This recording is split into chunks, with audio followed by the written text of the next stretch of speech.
Alright, so in this tutorial, I'm gonna show you the best way on how to use live translation with AirPods Pro 3. So make sure you watch this tutorial till the end to exactly know what to do.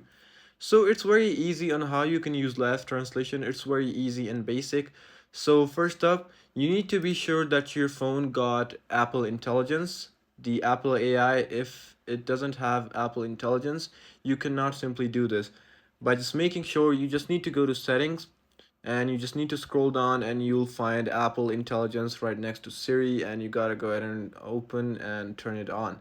Once your Apple Intelligence turned on, and you have to connect your AirPods with your phone. So right over here, right next to airplane mode, you'll see your AirPods, whatever your name is, and like this, it will have your AirPods name.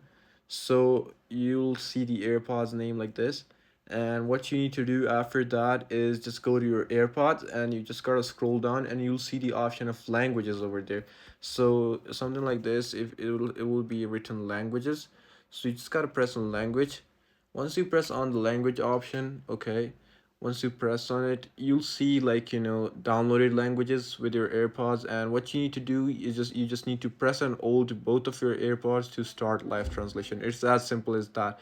You just gotta hold it and you'll see your downloaded languages, and it will have the supported languages as well. So you just gotta go ahead and if you want to download the languages, press on add language and you'll see all the supported languages like this, and you could just download it and you can just start using it by just activating it. And the activating is very simple. You can download any kind of language and it would download. After that, you can just go ahead and do that. So yeah, this is pretty much it. I hope this actually helped you out. I'll see you soon in the next